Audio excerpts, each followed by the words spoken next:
Привет, друзья! Подпишитесь и поставьте лайк прямо сейчас. Будет очень интересно. Сегодня так называемое СВО сравнялось по длительностью с Великой Отечественной войной.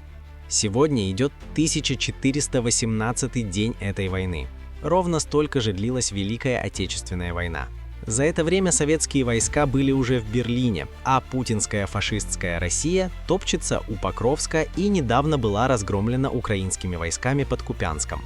Переходим к событиям последних дней. 3 человека пострадали в результате ночных российских атак на Днепропетровскую область Украины. 1 человек погиб, 1 ранен после атаки русских военных преступников на село Зеленое в Краматорском районе Донецкой области. 3 человека пострадали в результате российских атак на Запорожскую область засадки. 2 человека ранены после атаки России на Житомирскую область.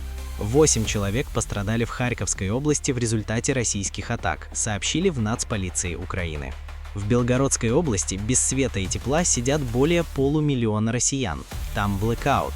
Гауляйтер Гладков свое видеообращение начал со слов, что утро совсем недоброе. Ситуация крайне непростая. А как вы хотели после атак на энергетику Украины остаться без ответа? В Октябрьске, в Волгоградской области, успешно поражена Жуковская нефтебаза. А вот видео атаки подразделениями ССО на 3 буровых установки корпорации «Лукойл» в акватории Каспийского моря. И к другим новостям.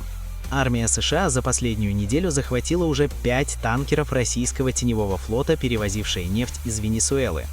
А в Иране не утихают протесты. Тегеран пылает. Счет погибших идет уже на сотни. Наследник шахской династии Ирана Реза Пехлеви призвал к захвату центров городов. Цель – подготовиться к занятию центров городов и их удержанию. По возможности двигайтесь к центрам разными маршрутами и соединяйте разрозненные группы людей. Движуха в мире продолжится. США наносят удары по Сирии, а Трамп угрожает режиму в Иране. Трамп на фоне протестов в Иране заявил, что Исламская республика стремится к свободе, и США готовы помочь. Тем временем Иран пригрозил США ударами. Спикер парламента Ирана Мохаммед Багер Галибаф заявил: «Если Соединенные Штаты начнут военную атаку, для нас законными целями станут как оккупированные территории, так и американские военные объекты и центры судоходства». А вот и хорошие новости из Ичкерии. У Кадырова отказали почки. Кремль срочно ищет нового лидера для Чечни. Среди наиболее вероятных и удобных для Кремля фигур Магомед Даудов, Абтиал Аунинов и старший сын Рамзана. Мадуро похитили из спальни. В Иране идет восстание. Американские спецназовцы берут на абордаж российские танкеры. Вот-вот может полыхнуть на Кавказе после смерти Кадырова. Но где реакция великого геостратега Путина? Нет не только специальных обращений, угроз, но даже хоть какого-нибудь комментария.